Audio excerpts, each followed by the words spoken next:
سورہ ملک روزانہ رات کو پڑھنے کے لیے نبی پاک صلی اللہ علیہ وسلم نے فرمایا کہ 30 آیات کی ایک صورت ہے اور جو عذاب قبر سے بچاتی ہے جو رات کو پڑھتا ہے. لیکن آپ نے ساتھ یہ بھی فرمایا کہ کم لوگ ہوں گے اس کو پڑھنے والے، اس لیے کہ اس وقت نیند آئی ہوتی ہے، اس وقت اگر پڑھنا ہے تو اس کے لیے عذاب قبر سے نجات ہے. موت اور نیند کی آپس میں مشابہت ہے. نیند کے وقت موت کی سی تیاری کر کے سونا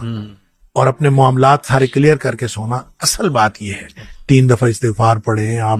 آیت الکرسی پڑھیں، آپ جو دعائیں نبی پاک صلی اللہ علیہ وسلم بتائیں وہ پڑھیں، سورہ ملک پڑھیں، پھر آپ سوئے. سمجھیں آپ اپنی طرف سے مر رہے ہیں، بالکل ٹھیک. اور مرتے وقت جس طرح کی معافی کی ضرورت ہے اللہ سے مانگنے کی، اس طرح کی معافی مانگ کے سوئیں. اور جو معافی مانگے بغیر یا عشاء کی نماز پڑھے بغیر جو سو جاتا ہے اس طرح سے، یہ تو میں سمجھتا ہوں دنیا کائنات کا سب سے بڑا رسک ہے. دیکھیں یہ جو دوسرا سوال یہ ہے کہ آیت الکرسی اور دعا جو ہے وہ فرضوں کے بعد مانگنا ضروری ہے یا سنتیں وغیرہ پڑھنے کے بعد انسان آیت الکرسی پڑھ لے اور دعا مانگ لے. اصل میں سوال کا تعلق اصل میں اس حدیث کے ساتھ ہے جس میں نبی اکرم صلی اللہ علیہ وسلم نے فرمایا، 2 الگ الگ حدیثوں میں. ایک حدیث میں تو یہ ہے کہ جس شخص نے فرض نماز کے بعد آیت الکرسی پڑھی، یعنی جو پڑھتا ہے ہمیشہ، اس کے اور جنت کے درمیان صرف موت کا فاصلہ رہ جاتا ہے. جو ہی وہ فوت ہوا وہ ڈائریکٹ جنت میں چلا جائے گا. اللہ تعالیٰ ہم سب کو اس میں سے بنائے. ایک تو اس کا تعلق اس حدیث کے ساتھ ہے، اور دوسرا یہ کہ نبی کریم صلی اللہ علیہ وسلم نے جو دعا کی قبولیت کے اوقات بتائے ہیں اس میں ایک فرضوں کے بعد کا جو وقت ہے اس کو دعا کی قبولیت کا وقت بتایا ہے. تو ان دونوں حدیث سے تعلق رکھتا ہے یہ سوال کہ وہ جو دعا مانگنی ہے یا جو آیت الکرسی پڑھنی ہے، کیا وہ لازمی طور پر فرضوں کے فوراً بعد مانگنی اور فرضوں کے فوراً بعد آیت الکرسی پڑھنی ہے، یا بعد میں جو سنتیں وغیرہ پڑھنی ہوتی ہیں، انسان جب سنتیں پڑھ کے فارغ ہو جائے تو اس کے بعد پڑھ لے. تو کیا اس اصل میں بات یہ ہے کہ نبی کریم صلی اللہ علیہ وسلم کی دونوں حدیث میں صلاۃ المکتوبہ کا ذکر ہے، یعنی فرض نماز کی بات ہے. لہٰذا آیت الکرسی کے لیے بھی اور دعا کے لیے بھی ایک تو بات یہ ذہن میں رکھیں کہ اس کا تعلق فرض نمازوں کے ساتھ ہے. فرضوں کے بعد ہی آیت الکرسی پڑھنی چاہیے اور فرضوں کی بعد ہی دعا کرنی چاہیے. البتہ دعا کے بارے میں نبی اکرم صلی اللہ علیہ وسلم نے الگ سے کوئی، جس کو ہم دعا کہتے ہیں اصطلاحاً، کہ فرضوں کے بعد ہاتھ اٹھائیں اور ہاتھ اٹھا کر دعا کریں، چاہے وہ جماعت کے ساتھ ہو اور چاہے وہ جماعت کے بغیر. اس کے بارے میں ایک بہت لمبی بحث ہے اور اس کے بارے میں کتابیں بھی لکھی گئیں کہ فرضوں کے بعد اجتماعی دعا جو ہے وہ جائز ہے یا ناجائز ہے. میں اس ساری بحث سے قطع نظر یہ عرض کرنا چاہ رہا ہوں کہ اجتماعی دعا کو آپ چھوڑیں، انفرادی دعا بھی، کہ نبی کریم صلی اللہ علیہ وسلم نے فرضوں کے بعد ہاتھ اٹھا کر دعا کی ہو اور مستقل آپ کا یہ طریقہ ہو کہ آپ ہاتھ اٹھا کر دعا کرتے تھے، ایسا کوئی طریقہ نبی کریم صلی اللہ علیہ وسلم نے ہمیں نہیں بتایا. نہ وہ اجتماعی دعا کے بعد ہے، اجتماعی نماز کے بعد ہے، نہ ہی وہ انفرادی نماز کے بعد. اور پھر جب نبی کریم صلی اللہ علیہ وسلم یہ فرما رہے ہیں کہ جو دوبر و کل صلات، ہر نماز کا جو آخر ہے اس کے پیچھے جو ہے وہ نماز کے دعا کی قبولیت کا وقت ہے، تو یہ کیسے ہو سکتا ہے کہ نبی کریم صلی اللہ علیہ وسلم ایک بات ارشاد فرمائیں کہ وہ دعا کی قبولیت کا وقت ہے اور خود نبی کریم صلی اللہ علیہ وسلم سے ایسا کوئی عمل وہ موجود ہی نہیں ہے کسی صحیح حدیث میں کہ نبی کریم صلی اللہ علیہ وسلم ہر نماز کے بعد دعا مانگتے ہوں؟ ایسا کچھ نہیں ہے. تو یہ ایک سوال پیدا ہوتا ہے، اور اس سوال کا جواب یہ ہے کہ نبی کریم صلی اللہ علیہ وسلم کا معمول یہ تھا کہ آپ جو تشہد میں دعائیں مانگتے تھے، آخری تشہد میں درود شریف پڑھنے کے بعد، وہ دعائیں محدود نہیں تھیں جس طرح ہم نے محدود کیا ہوا ہے کہ ہم ایک دعا پڑھ لیتے ہیں یا 2 دعائیں پڑھ لیتے ہیں اور ہم سمجھتے ہیں بس نماز میں اتنی دعائیں پڑھنی، اس کے بعد دعائیں نہیں پڑھنی. وہ جو دوبر کل صلات ہے یہ بھی اصل میں نماز کا آخر ہے، اور وہاں پہ جو دعا کی جاتی ہے وہ دعائیں مراد ہیں کہ جتنی بھی آپ وہاں دعائیں کریں گے وہ اللہ کے ہاں قبول کے درجے کو پہنچتی ہیں. یہ وعدہ ہے. لہذا اس کا مطلب لازماً سلام پھیرنے کے بعد نہیں ہے، سلام پھیرنے سے پہلے کی دعائیں، یا پھر وہ دعائیں نبی کریم صلی اللہ علیہ وسلم کا جو معمول تھیں، جو نبی پاک صلی اللہ علیہ وسلم ہر نماز کے بعد مانگتے تھے، جو صبح و شام کے خاص طور پر جو اذکار ہیں، اور باقی جو دعائیں ہیں جو نماز کے بعد نبی کریم صلی اللہ علیہ وسلم کو معمول تھا، اور یہ نماز کی کتابوں میں، حدیث کی کتابیں موجود ہیں، آپ ان کو دعاؤں کو یاد کر لیں.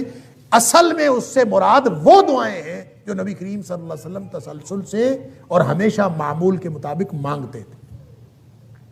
اس میں سے 4-5 دعائیں تو ایسی ہیں جو تشہد میں نبی کریم صلی اللہ علیہ وسلم کبھی قضا نہیں کرتے، ہمیشہ پڑھتے تھے،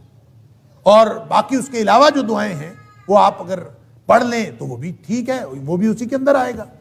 اور اگر آپ اس وقت دعائیں نہیں کرنا چاہتے، اس وقت 2-3 دعاؤں پہ اکتفا کرتے ہیں اور بعد میں دعا مانگنا چاہتے ہیں تو مانگ لیں۔ نبی کریم صلی اللہ علیہ وسلم کے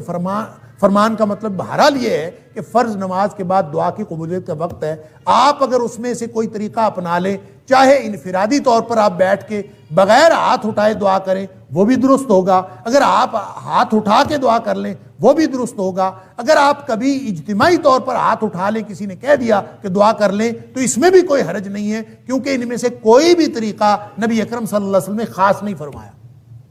البتہ خاص معمول نبی کریم صلی اللہ علیہ وسلم کا وہی ہے جو عام معمول تھا، اس کو اپنانا ضروری ہے۔ اس کے علاوہ اگر کوئی شخص دعا کرنا چاہتا ہے وہ کسی بھی طرح دعا کبھی کر لے تو اس میں کوئی حرج نہیں ہے، لیکن اس کو نبی کریم صلی اللہ علیہ وسلم کا مسنون طریقہ سمجھ کے نہ کرے، اس لیے کہ سنت ثابت ہوتی ہے حدیث صحیح سے۔ حدیث صحیح نہ ہو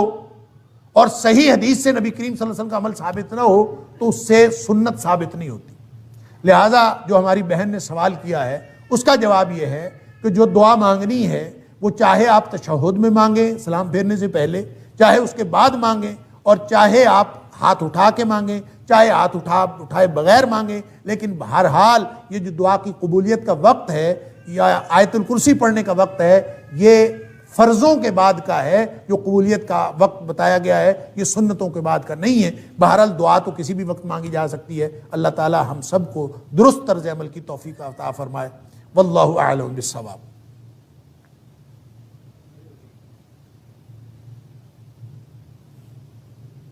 السلام علیکم۔ اکثر میرا سوال بھی دعاؤں کے بارے میں ہی ہے۔ سنت میں کہا جاتا ہے کہ سجدے میں انسان جو ہے وہ اللہ تعالیٰ کے سب سے زیادہ قریب ہوتا ہے، اور اگر ہم کیا نماز کے دوران ہم سجدے میں دعا مانگ سکتے ہیں، یا جو مضمون دعائیں عربی میں ہمیں سمجھائی گئی ہیں یا سکھائی گئی ہیں کیا ہم وہ مانگ سکتے ہیں یا نہیں مانگ سکتے؟ دیکھیں بہت اچھا سوال ہے کہ سجدے میں نبی اکرم صلی اللہ علیہ وسلم نے فرمایا کہ اقرب ما یکون العبد من ربہ وہو ساجد، کیا انسان جب سجدے کی حالت میں ہوتا ہے تو اللہ کے سب سے زیادہ قریب قربت کی حالت میں ہوتا ہے۔ فَأَكْثِرُوا فِيهِ الدُّعَاء، نبی کریم صلی اللہ علیہ وسلم کا فرمان ہے کہ اس وقت دعائیں کیا کرو۔ اب اس کا مطلب کیا ہے، کون کون سی دعائیں کرنی ہیں؟ کیا انسان ان سجدے کی مسنون دعاؤں کے علاوہ جو نبی کریم صلی اللہ علیہ وسلم سے ثابت ہیں اور دعائیں بھی کر سکتا ہے کہ نہیں کر سکتا؟ اور پھر اس کے ساتھ اٹیچڈ ایک اور سوال بھی ہے کہ کیا انسان اپنی زبان میں دعا کر سکتا ہے کہ نہیں کر سکتا؟ اس کے لیے بہرحال ایک موقف تو یہ ہے اور بہت ہی ریئر ہے کہ انسان جتنی مرضی دعائیں کرے، اور فرضوں میں بھی نفلوں میں بھی جس نماز میں بھی جتنی مرضی دعائیں سجدے میں کرنا چاہے۔ فَأَكْثِرُوا فِيهِ الدُّعَاء کا منشا اور مطلب بعض لوگوں نے یہی سمجھا ہے، جو اگرچہ بہت ہی کم لوگ ہیں جو یہ کہتے ہیں کہ اس میں اپنی زبان میں بھی کوئی شخص دعا مانگنا چاہے تو مانگ سکتا ہے، لیکن یہ بات صلو کما رأیتمونی اصلی، نبی کریم صلی اللہ علیہ وسلم کا یہ جو فرمان ہے کہ نماز اس طرح پڑھو جس طرح مجھے پڑھتا ہوا دیکھتے ہو، یہ اس فرمان اقدس کے خلاف ہے۔ نبی کریم صلی اللہ علیہ وآلہ وسلم نے اس بات کی کبھی کسی کو اجازت نہیں دی، اور نہ نبی کریم صلی اللہ علیہ وسلم کے آپ کی موجودگی میں، آپ کی حیات طیبہ میں کسی نے کبھی ایک بھی بات کہیں کسی سے ثابت ہے کہ اس نے فرضوں میں یا ایون نفلوں میں اس نے اپنی زبان میں، کیونکہ نبی کریم صلی اللہ علیہ وسلم کے پاس مختلف زبان میں بولنے والے لوگ تھے، ان سب کو بھی عربی میں نماز پڑھنے کا حکم تھا۔ اس لیے تقاضا یہی ہے نبی کریم صلی اللہ علیہ وسلم کے فرمان کا کہ دعائیں وہی کی جائیں جو نبی کریم صلی اللہ علیہ وسلم نے کی۔ لہٰذا اس میں مختلف جو لوگوں کے موقف ہیں، اگرچہ میں نے عرض کیا کہ لوگ تو اس بات کے بھی قائل ہیں کہ نماز کوئی چھوئی موئی نہیں ہے۔ میں ایک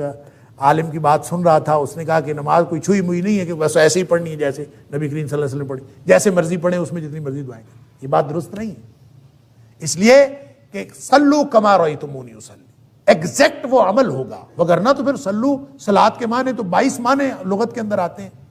آپ کسی چیز کو بھی صلاۃ کہہ لیں، آپ کہیں کہ اس کا نام نماز میں۔ فَأَكْثِرُوا فِيهِ الدُّعَاء کا آپ منشا اس طرح پورا کر سکتے ہیں کہ آپ انہی دعاؤں کو بے شک بار بار پڑھتے رہیں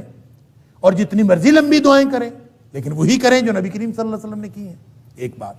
دوسری بات یہ ہے کہ وہ دعائیں جو عربی زبان میں ہیں، قرآنی دعائیں ہیں یا دیگر مسنون دعائیں ہیں، وہ آپ فرضوں میں تو بالکل نہ پڑھیں۔ البتہ نوافل کے اندر اگر آپ پڑھنا چاہیں تو دیگر دعائیں جو قرآنی اور مسنون دعائیں ہیں وہ جتنی مرضی پڑھنا چاہیں وہ نوافل میں پڑھ سکتے ہیں۔ یہ میری رائے ہے، ضروری نہیں ہے کہ آپ اس کے اوپر عمل کریں، ہو سکتا ہے میری رائے بالکل غلط ہو۔ اور تیسری بات یہ ہے کہ اپنی زبان میں اگر کوئی بات کرنی ہو اللہ کے ساتھ سجدے کی حالت میں، تو اس کے لیے ضروری یہ ہے کہ آپ نماز میں نہ ہو۔ اگر نماز میں کریں گے تو نماز تو نبی کریم صلی اللہ علیہ وسلم کے طریقے کے مطابق پڑھنی پڑے۔ اگر آپ نے اپنی زبان میں اللہ سے باتیں کرنی ہے سجدے کی حالت میں، تو ویسے سجدے میں چلے جائیں۔ آپ تہجد پڑھیں اور تہجد پڑھنے کے بعد سلام پھیرنے کے بعد آپ نے دعائیں کرنی ہے دیگر اپنی زبان میں، آپ حالت سجدے میں چلے جائیں اور سجدے میں جا کے جتنی مرضی دعائیں کریں۔ اور وَهُوَ ساجدٌ،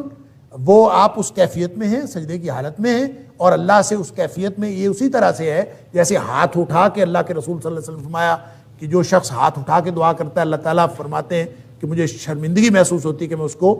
محروم کروں جو دعا وہ ہاتھ اٹھا کے مانگ رہا ہوتا ہے۔ اسی طرح سجدے کی حالت میں تو آپ وہ حالت پوری کر لیں، سجدے میں چلے جائیں اور سجدے میں جا کے جتنی مرضی دعائیں کریں۔ لہذا 3 کیفیات ہو گئیں۔ فرض کے اندر صرف وہ مسنون دعائیں جو نبی کریم صلی اللہ علیہ وسلم سجدے اور رکوع میں کرتے تھے وہی پڑھی جائیں۔ نوافل کے اندر دیگر مسنون دعائیں اور قرآنی دعائیں بھی پڑھی جا سکتی ہیں، اور اگر اپنی زبان میں دعائیں کرنی ہوں تو اس کے لیے آپ ویسے بغیر نماز کے حالت سجدہ میں چلے جائیں اور دعائیں کریں۔ یہ 3 کیفیات ہو سکتی ہیں، اور اگر آپ سمجھتے ہیں کہ اس طرح بھی دعا نہیں کرنی، کوئی اور طریقہ آپ سمجھتے ہیں تو کر لیں۔ نبی کریم صلی اللہ علیہ وسلم سے وہ مسنون دعائیں جو منقول ہیں اس کے علاوہ کوئی دعائیں پڑھنا سجدے کی حالت میں کسی صحیح حدیث میں میرے علم میں نہیں ہے، اور نہ ہی یہ کہ آپ نے کسی کو اجازت دی ہو۔ لہٰذا آپ یہ کر سکتے ہیں کہ فرضوں میں تو کوئی اور دعا نہ پڑھیں،